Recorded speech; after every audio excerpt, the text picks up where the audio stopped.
TED Talk today will be on the BP oil spill, and my name is Cadeau. So, the oil spill, otherwise known as the Deepwater Horizon oil spill in the Gulf of Mexico, is an oil spill which happened in the Gulf of Mexico and it lived for 3 months in 2010. Here's a picture of the Gulf of Mexico.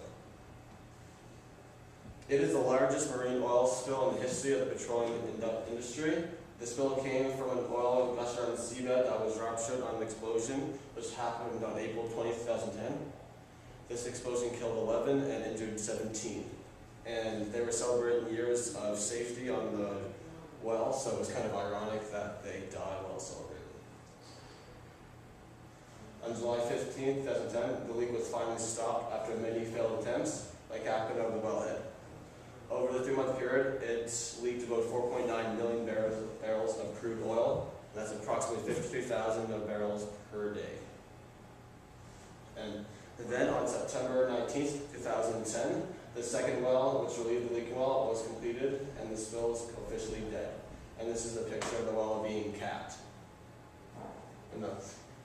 Even though the well isn't leaking, the severity of this incident has been and will be felt for many years to come all across the world and in its ecosystem. Hopefully today, I can put this terrible incident in perspective and give you ways in which you can help and prevent this from ever happening again. Most people don't know what 4.9 million barrels of oil look like, so I'll put this in perspective for you. You could drive a Toyota Prius 181,141 times around the equator of the Earth. You could drive the Hummer H3 around the Earth 69,068 times.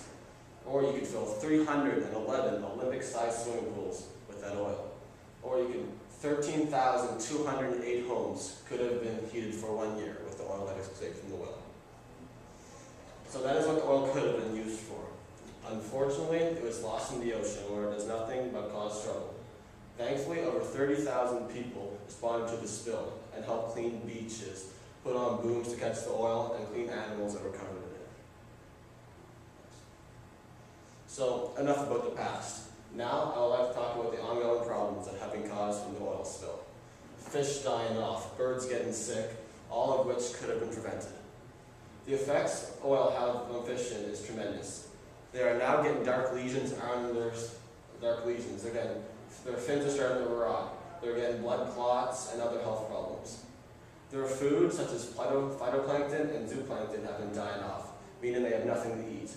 This will be a domino effect that will happen in their ecosystem. Their fish eggs and larvae die off due to the fact they can't move because they're stuck in the oil slick. And if the fish don't die, they're going to be eaten by the predators, and the toxins consumed are going to be passed on. So for example, if the plankton is polluted, then it's going to go to the fish, and then the tuna is going to eat the fish, and then it's going to go all the way to the humans. So it's a pretty scary cycle. Now for the effects on birds, which visit and live off the fish in the Gulf. They now experience deadly hypothermia since oil destroys the insulating quality of their feathers. Birds then eat more to stay warm, making their buoyancy decrease, and they start to sink in the water. They then desperately groom the feathers with their bills so they consume oil. This then leads to oochlers, diarrhea, kidney and liver damage, and then eventually death. Their reproductive system is lowered also if they survive because of the oil. And this is a picture of a bird covered in oil. So this is what it does to an ecosystem. But not only were fish and birds affected. The total death count is as follows. 4,080 birds, 525 sea turtles, with 150 of them being threatened or endangered, and 150 dolphins. Along with 11 people who all survived, this brings the death count to 4,766 from the direct cause of the oil spill and the explosion. So those are disturbing facts, and you're probably wondering what you can do to help animals affected and how to prevent this from ever happening again. Do you want one editing piece there? If you're an average Joe like myself, you can help volunteer. Just go to the National Wildlife Federation online and sign up. You can donate money, which goes to help the cleanup and pay for research done in the Gulf.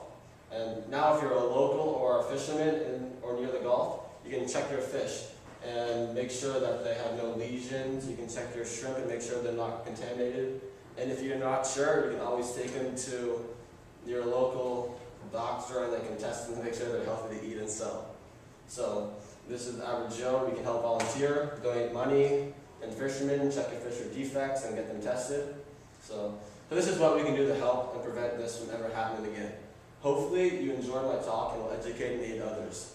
And just understand that it's a terrible event. Until my next talk, goodbye and thank you very much.